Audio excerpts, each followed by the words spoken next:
اب دیکھیں، مسجد نبوی میں آیا آدمی، اس نے پیشاب کر دیا، بدوی تھا، پہلے نماز پڑھی، نماز پڑھ کے سلام پھیری اور یوں کہا اللہم ارحم علیہ وعلی محمد ولا ترحم معنا، میرے اوپر محمد پر رحم کرنا اور اوپر نہیں۔ آپ علیہ السلام نے فرمایا تو نے اللہ کی واسع رحمت کو تحجر کا تنگ کر دیا۔ اللہ کی رحمت وسیع ہے، سب کے لیے دعا مانگو۔ پھر جا کر پیشاب زور کر رہا تھا، پیشاب کیا، صحابہ رو کر لگے، آپ نے کہا پیشاب کرنے دو، پیشاب کیا، پھر بلایا، اس جگہ کو صاف کر دیا، مٹی اور ڈلوا دی، پانی چھڑک دیا، پھر اسے سمجھایا یہ مسجد ہے، یا نماز پڑھتے ہیں، ذکر کرتے ہیں۔ یہ واپس گئے اور کہا محمد صلی اللہ علیہ وسلم جیسا مشفق آدمی میں نے نہیں دیکھا۔ اچھا اب اگلا خیال کرنا، حضور پاک کے زمانے میں 8 مسجدیں تھیں مدینہ میں۔ کتنی تھیں؟ 8۔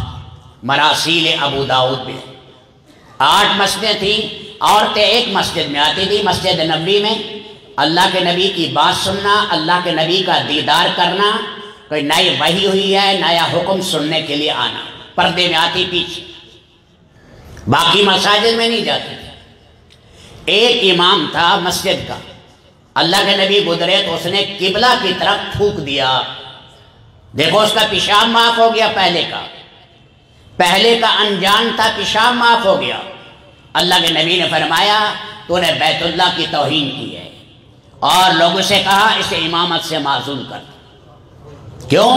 سمجھدار ہو کر یہ کام کر رہے ہو، سمجھدار ہو کر تم یہ کام کر رہے ہو۔ معلوم ہوا سمجھدار کو کبھی آنکھیں دکھانا یہ بھی سنت ہے، اور جو بدویہ ہے، دیہاتیہ ہے، نہ جو ہے واقف نہیں ہے، اس سے نرمی کا برتاؤ کرنا یہ اللہ کو پسند ہے۔ پیارے نبی صلی اللہ علیہ وسلم پر جب سختی کی اس شخص نے، آپ علیہ السلام کے پاس ایک بدوی آیا، کہنے لگا یا رسول اللہ میں نے اپنی قوم کو فضائل سنا ہے اسلام کے، وہ اسلام لاؤ برکتیں آئیں گی، اللہ کی شان، وہ مسلمان ہو گئے، قحط آ گیا، یا رسول اللہ مجھے ڈر لگتا ہے وہ مرتد نہ ہو جائیں۔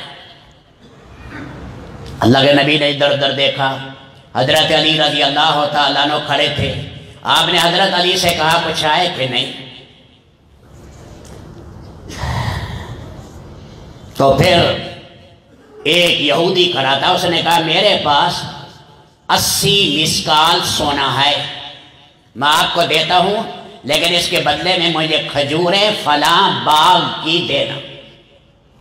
آپ نے فرمایا باغ کی تعین نہ کرو، ہم اپنی زبان میں کچی بولت کہتے ہیں، عربی میں سے بیع سلم کہتے ہیں، بیع سلم، اس کی بھی 9 شرطیں ہیں کہ بیع سلم کب ہوتی ہے۔ چیز پیسے پہلے لیتے ہیں، چیز بعد میں دیتے ہیں، یہ بیع سلم کے احکامات ہیں۔ آپ نے وہ سونا لے لیا، ٹکڑے ٹکڑے کر دیا، اس بدوی کو دیے اور کہا دیانتداری کے ساتھ اپنے قبیلے میں تقسیم کر لو، لے جاؤ۔ وہ چلا گیا۔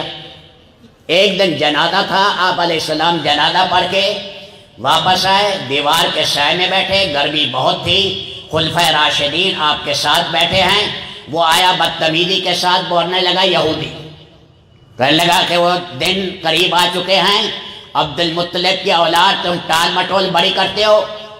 عمر ابن خطاب کھڑے ہوئے، انہوں نے کہا یا رسول اللہ اجازت ہو تو گردن اڑاؤں؟ اور میں نہیں آئے عمر، اسے نرمی کے لیے کہو اور مجھے کہو کہ قرضہ ادا کرو۔